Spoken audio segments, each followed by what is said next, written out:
Kierkegaard et les trois sphères de l'existence. Kierkegaard décrit trois sphères de l'existence temporelle, qui sont comme trois possibilités ou non d'entrer en rapport avec ce qui est éternel, les sphères esthétiques, éthiques et religieuses. Don Juan illustre la première, celle de l'homme qui, dans sa quête insatiable de sensualité, vit dans l'immédiateté de l'instant. À ce stade, l'homme ne choisit pas ce qu'il veut être, mais conduit sa vie en la réglant sur l'extériorité du paraître. C'est pourquoi il ne peut au fond qu'éprouver l'insignifiance de la vie. Le désespoir marque pour Kierkegaard toute forme d'existence esthétique. Au stade éthique, l'homme choisit au contraire de devenir ce qu'il est.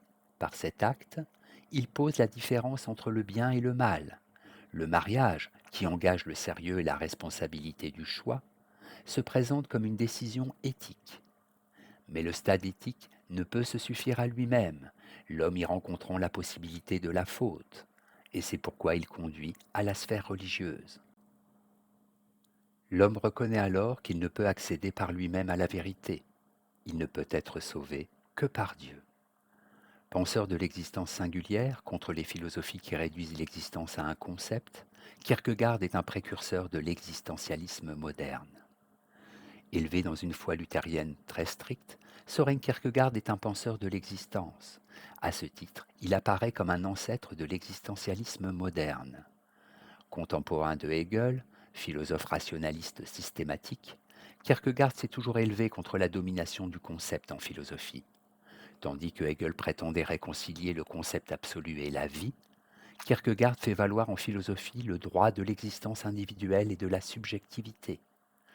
Cette attitude le conduit à des prises de position parfois très virulentes contre toute forme de système et de pensée globalisante. Il s'en prend ainsi à l'institution ecclésiastique de son temps, qu'il accuse de dénaturer le sens existentiel de la foi chrétienne.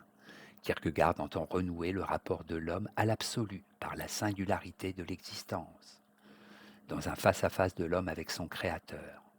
Cette relation existentielle à Dieu est présentée en trois grandes étapes qui correspondent à trois périodes majeures de la vie de Kierkegaard. Le premier stade, dit stade esthétique, car fondé sur le plaisir, est représenté entre autres par la figure littéraire et musicale de Don Juan. Don Juan vit pour le plaisir de l'instant, sans parvenir pourtant à se satisfaire. C'est qu'il recherche l'absolu dans l'instant fugace du plaisir. Aussi est-il condamné à cumuler ses conquêtes et à courir après le temps. L'homme du stade esthétique est profondément mélancolique. Ce désir d'absolu trouve dans le stade éthique un provisoire accomplissement. Il ne s'agit pas ici du plaisir, mais du devoir et de la bonne conscience. Ce stade est celui des valeurs générales, détachées de l'existence concrète. L'homme qui suit cette voie rigoureuse et sérieuse ignore pourtant le tragique fondamental de l'existence. Aussi connaît-il déception et trahison. C'est uniquement dans le dernier stade, le stade religieux, que l'homme reconnaît le tragique de son existence, le péché originel, tout en s'efforçant de le surmonter. Ici, l'homme est un individu face à Dieu. Seul compte sa foi, et d'abord la reconnaissance du péché même, de l'existence de l'homme sans Dieu. En affirmant sa subjectivité radicale, sa solitude coupable, l'homme par un saut dans la foi engage et risque toute son existence pour pouvoir rencontrer Dieu.